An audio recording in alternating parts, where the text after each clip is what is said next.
I'm going to demonstrate how to change the wire in a YesWelder MIG-welder.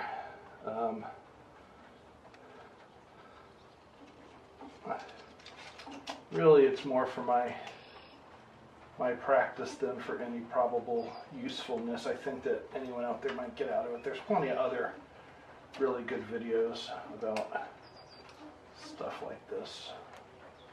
You know, doesn't hurt. Who does it hurt? Does it hurt you? No. Doesn't hurt you at all. This project, I'm going to be changing the wire in my YesWelder.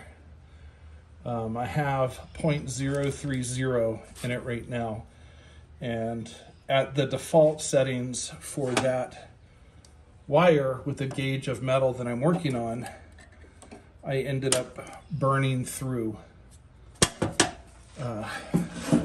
Let's see. Now I can do that by hand. I ended up burning through the sheet metal.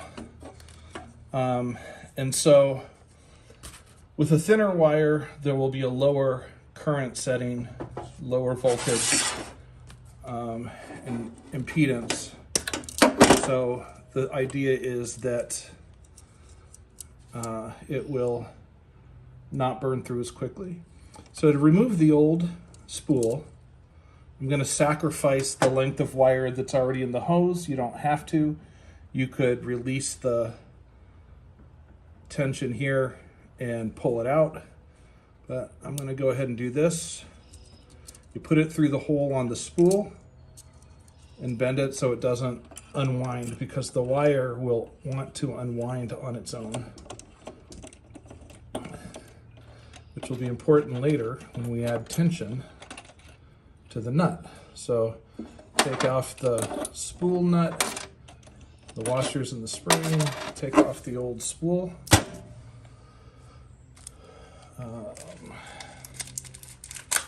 So this is 0.030. I'm going to change down to 0.035. The welder is a YesWelder, but I'm going to use Lincoln wire. But yeah, it's easy enough to come off. Sometimes there's another plastic band here, but there's not. So I'm just going to switch that one right on. It does need a hole right there. That's interesting. All right. I'm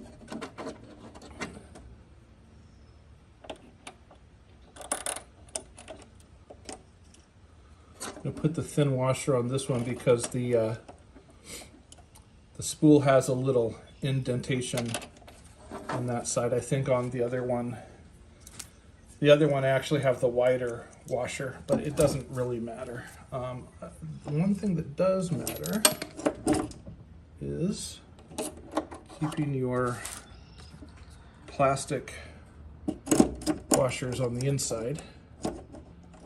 That's what helps this spin.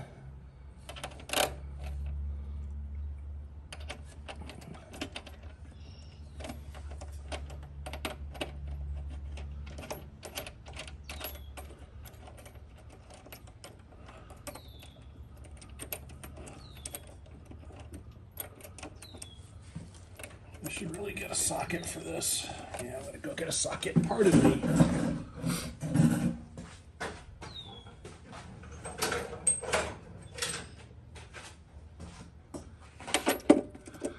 Make it easier to turn. My initial tension on this is just going to be enough so that it doesn't spin freely. Later I'll have to set the tension, and I've done something wrong. Maybe you can't put that interior washer in like that. Thought you could, but you can't. So I botched it. There you go. You already learned something. Could have sworn there was something in there for it to rest against.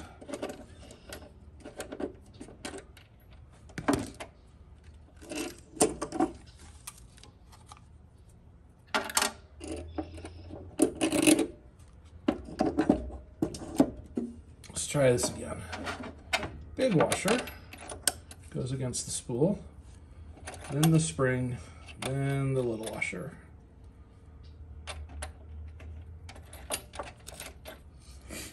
And you tighten it down. Yeah, see, it already is now getting good tension. Okay, I'm going to release the cable and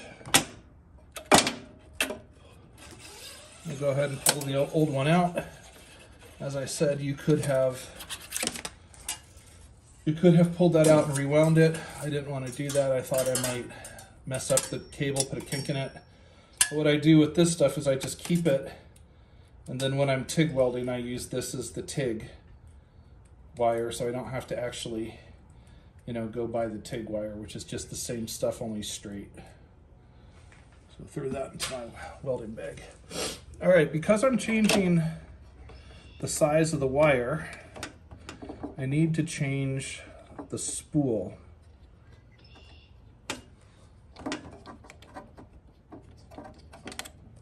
Spool has grooves in it. This says 0.09, 0.08. The side that goes closest to the one is what you have the wire. So 0.09 is 0.035, 0.08 is 0.030. I've got a couple of other ones in here. I want to look, I guess, for 0.7. And you know what? I don't see it. Oh, here's another one. There we go. That's got a, let's see what this is.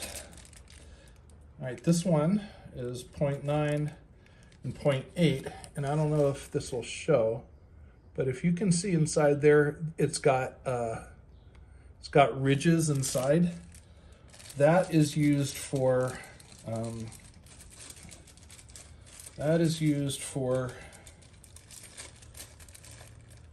flux core. That flux, because it needs the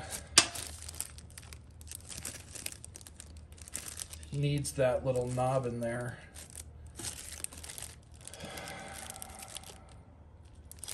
Now I think it needs those ridges to push the flux core out. Now these have a different kind of size. I'm gonna have to check. That's 1.2. That's 0.9. This is 0.9, 0.8.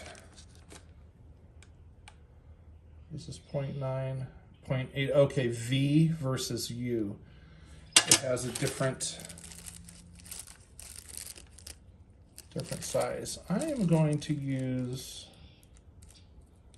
this one.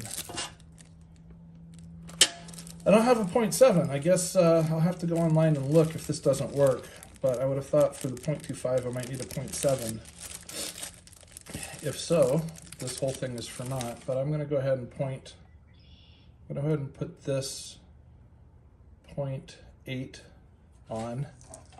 The other one was 0.8V, which I think means that it has a V in the groove. I'm not sure what this one is. I'll have to look it up a little more.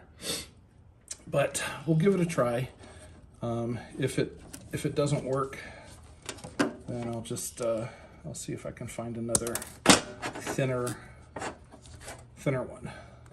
So one of the things that a lot of people talk about having trouble with is once you put this in, you have to feed it into the hose right there. Okay. So doesn't really have to be a big deal. Really, you just put your finger on it and tip it in. I'm going to put that up, make sure the wire is in there. Now I'm holding the wire on this side because if I let go, it'll try to unwind itself out again, and then you'll end up with a rat's nest in your case. I had that happen where I didn't have enough tension.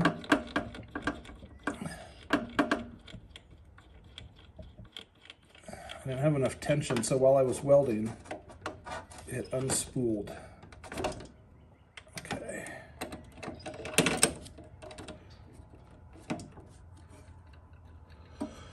All right, let me turn my gas off. It is off. Now I'm going to turn on the welder and start to feed it through the nozzle to see if that roller will work. Seems to be working pretty good. It's on its way through. So I'm actually going to stop, and what I'm going to do now is I'm going to loosen this nut until I start to see this begin to unwind. Because you only need this to be as tight as it needs to be to prevent the spool from unwinding. Okay, do you see it move a little bit right there? All right, so that's pretty loose. I'm going to tighten it up just a little more, and I'm going to watch it while I feed this through to see if it seems to want to jump ahead. That looks pretty good.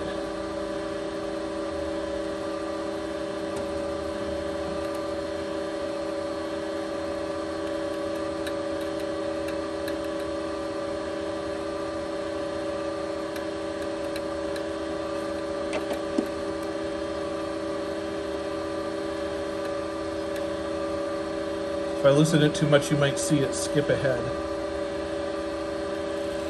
Okay, I can feel it coming up the nozzle, and there it is right out the nozzle. Perfect. So this looks like it's all okay. Actually, you know what I'm going to do as long as I'm here? So I'm going to loosen the tension on the drive until it doesn't want to feed it, but it looks like it's continuing to feed it pretty well. And it's also pushing pretty hard. One way, without having, you know, a ground or anything, if you hold your fingers against here and push, you want it to be just on the edge of you not being able to have the wire come out between your fingers. You don't squeeze too tight. I seem to be having these weird little bits of corrosion. I wonder if that was just something else from when it was stored. Maybe some tape. Anyways, that's enough of that. Go ahead and turn this off. All right, last thing I'm going to check is to see if I have any .025 tips.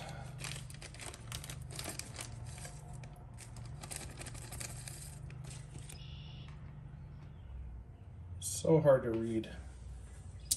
I don't know if you can see the letters on that. I believe that's .35.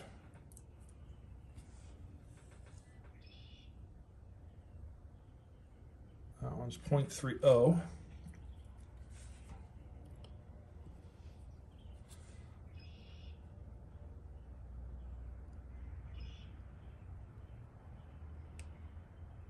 Another .30. All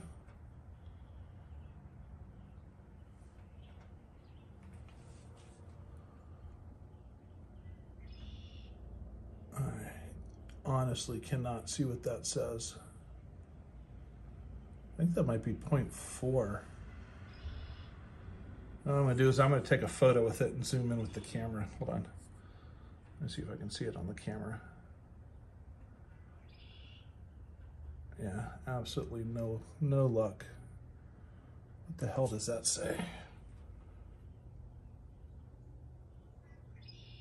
All right, that one says .45. So again, just like I don't have a .7 roller, I don't have a .25 tip. I'm not sure how important that is. I'm going to try using it this way. And meanwhile, I'll go inside and I'll go to the YesWelder site on Amazon and see if I can find what you're supposed to have for that. It's probably okay to just go ahead and use the .030. All right, gonna close this up. Everything seems good in there. And then the last thing I'm gonna change, as I get all my crap off the table, is the settings.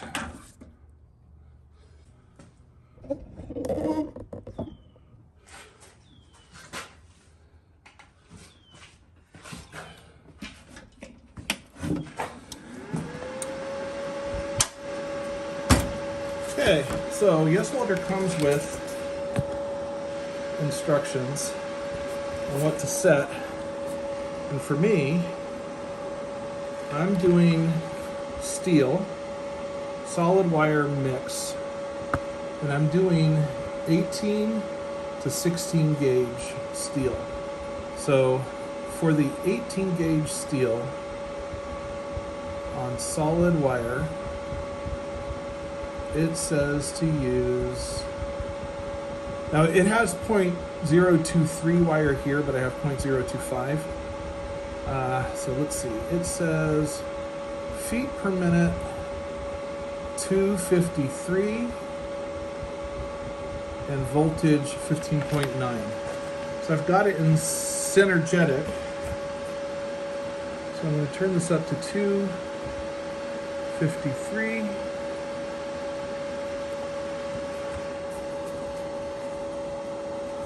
And the voltage should be 15.9. Now it turned itself, the voltage up. Oh, you know what? I need to change the wire diameter. There, 23. So 253. And it still has the wire way up. I mean, it still has the voltage way up. Turn that down, let's see what it sets it to. 14, okay, and this said that it should be 15.9.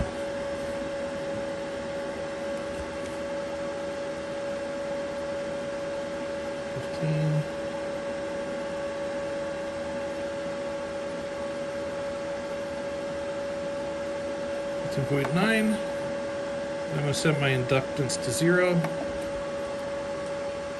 All right. Well, that's all set and ready to go for the next time I weld. I'm on my lunch break, so I'm not going to test it right now, but later maybe I'll record a bit, doing maybe some of the spot welds. And then we'll see if these, see how these settings actually work. That's how you change your wire in your MIG-205DS Pro YesWelder. I wanted to add an update. After I loaded the wire in this video, I had noticed some problems using the welder. After that, I was getting a ton of burn through. I was getting really bad welds, and I wanted to know what it was all about. So you recall that I didn't have the .023 tip. Also, I didn't have the metal prepared properly on both sides that I was trying to ground together.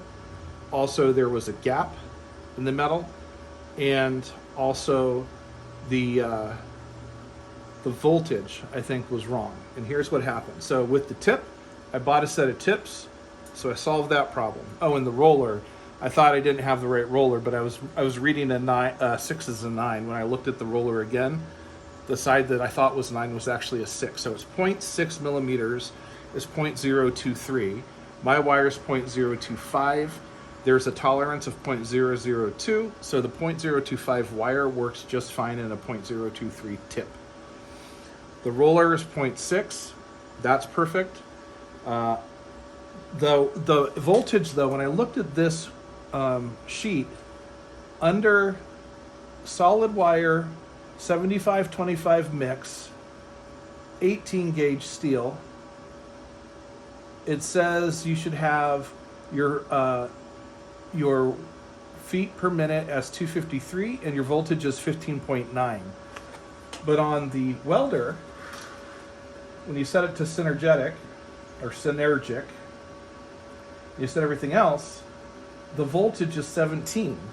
Okay, so when you're using the Synergic mode, where they try to help you get your settings where you want, and you can adjust them plus or minus a little bit, as opposed to just going straight to manual mode, you know, where you can set them the way you want. And I had set it to 15.9 for this. But in the Synergic, you set it to 253, wire size 0.023, it gives you 17. It's the opposite of these two lines. So I think they made a typo when they made this card, and they've got the 100% gas and the mixed gas lines flipped. So after that, I put it together, I did a little test. There's a lot of different things on here that I was testing. But right down the middle, I did a butt weld between the two different thicknesses, the 16 gauge wire patch metal and the rusty 18 gauge floor pan metal. And along the seam, ignore all this, but along the seam, I didn't get burned through. Now that I have better prepared metal, I grounded it better, I have the better tip, the correct roller, and the correct voltage. So there you go. Lesson learned from a rank amateur. And that's like that, you know, I guess that's how you're supposed to do it. You try it, you make a mistake, you check, and then you try it again. So just wanted to re-release this video with that additional information, because I know a lot of the pros out there that stumbled across that video goes, oh, this guy doesn't know what he's talking about. And they know exactly what the problem was. So now I know too. You guys have a nice day.